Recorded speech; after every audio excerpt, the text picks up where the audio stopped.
একুশ একটি আন্দোলনের নাম নয়, একুশ অন্যায়ের বিরুদ্ধে বিরাম সংগ্রাম।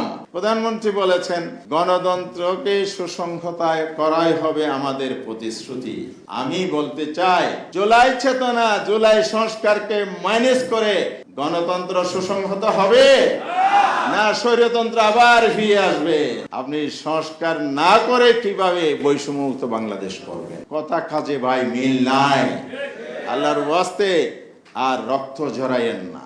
বাংলাদেশের অর্থাৎ এই বাংলার সেই সময়ের সবচাইতে আলোচিত বড় ইস্যু ছিল রাষ্ট্রভাষা আন্দোলনেই, এটা ছিল পলিটিক্যাল ইস্যু।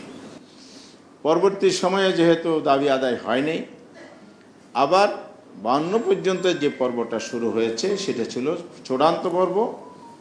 প্রথমে লিয়াকত আলী খান, প্রথম প্রধানমন্ত্রী পাকিস্তানের, তিনি ঘোষণা দিয়েছিলেন। তিনি মারা যাওয়ার পরে খাজা নাজিমুদ্দিন আসলেন, তিনি আবার রিপিট করলেন। তখন আন্দোলন চূড়ান্ত হলো।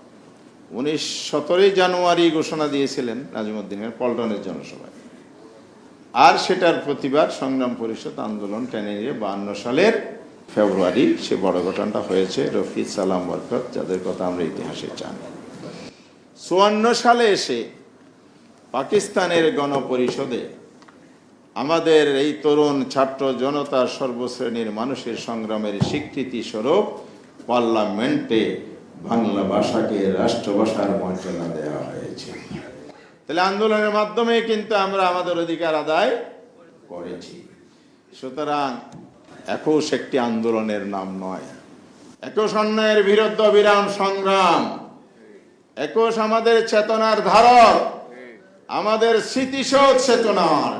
সেই চেতনা হচ্ছে অন্যায়ের বিরুদ্ধে ন্যায় প্রতিষ্ঠার জন্য প্রয়োজনে জীবন দেব, আপোষ করব না, দাবি আদায় করে ছাড়ব।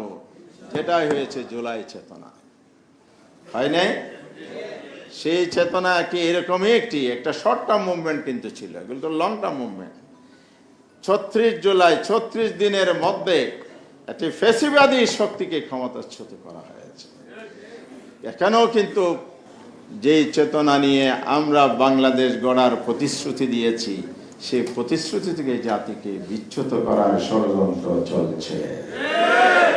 21-এর বাণীতে দুইজন বড় নেতার দুটি কথা, একজন চেয়ারপারসন আর একজন সেক্রেটারি জেনারেল, অর্থাৎ একজন প্রধানমন্ত্রী আর একজন প্রভাবশালী মন্ত্রী।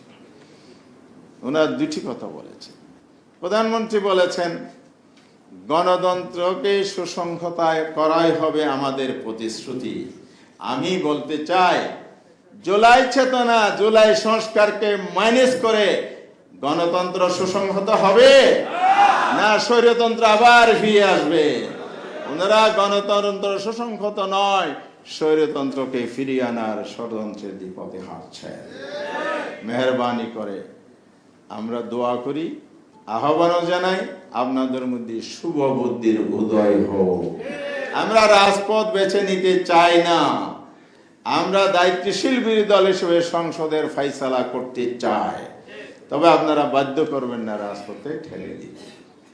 মির্জা ফখরুল সাহেব বলেছেন যে আমরা বৈষম্য মুক্ত বাংলাদেশেই হবে 21-এর চেতনা। আপনি জুলাই বিপ্লব বাদ দিয়ে ডিনাই করে সংবিধান সংস্কারের শপথ উপেক্ষা করে আপনি সংস্কার না করে কিভাবে বৈষম্যমুক্ত বাংলাদেশ করবেন? জুলাই বিপ্লবই তো হয়েছিল বৈষম্যমুক্ত বাংলাদেশের জন্য। মূল চেতনা তো এটাই, ইনসাফের বাংলাদেশ, মানবিক নিরাপদ বাংলাদেশ। সুন্দর বাক্য আপনারা বলছেন, কথা কাজে ভাই মিল নাই। আল্লাহর ওয়াস্তে আর রক্ত ঝরাইয়েন না। গণতন্ত্রের জন্য রক্তকরণ জীবন দেওয়ার দীর্ঘ ইতিহাস পার হয়েছি, এবার আমরা দেশটাকে গড়তে চাই।